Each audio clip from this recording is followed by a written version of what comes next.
1978-এ সেনাবাহিনী থেকে অবসর গ্রহণ করে রাজনীতির মাঠে নতুন করে আলোচনায় আসেন জিয়াউর রহমান। বহুদলীয় গণতন্ত্রের প্রবক্তা, নিজেও প্রতিষ্ঠা করেন বাংলাদেশ জাতীয়তাবাদী দল বিএনপি। জিয়াউর রহমানই প্রবর্তন করেন রাষ্ট্রীয় খেতাব, স্বাধীনতা ও 2100 পদক।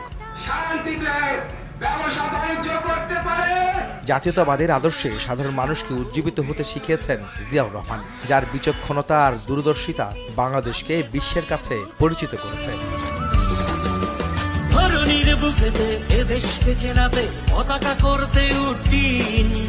সেপ্টেম্বরের 1 তারিখে হলো বিএনপির জন্মদিন।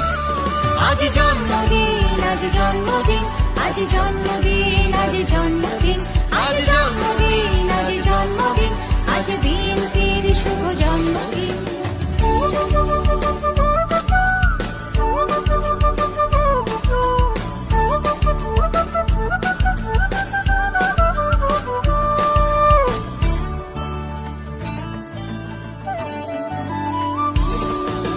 তলাবিহীন ঝুড়িতে দেশটাকে তোমাতে মগ্ন শাসন মন্ত্র আনলে তাই তো তুমি গড়তে দেশটাকে বহুদলীয় গণতন্ত্র।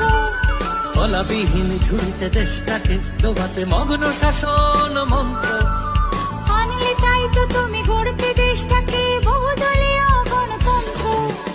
এদেশের মানুষের রন্ধ্রে রন্ধ্রে জাতীয়তাবাদী শক্তি বহুমান। উদাত্ত আহ্বান, সাম্যের জয়গানে ডেকেছিল জিয়াউর রহমান। ধরণীর বুকেতে এদেশকে চেনাতে পতাকা করতে উড্ডীন। সেপ্টেম্বরের 1 তারিখে হলো বিএনপির জন্মদিন। আজ জন্মদিন, আজ জন্মদিন, আজ জন্মদিন, আজ জন্মদিন, আজ জন্মদিন, আজ জন্মদিন, আজ বিএনপির শুভ জন্মদিন।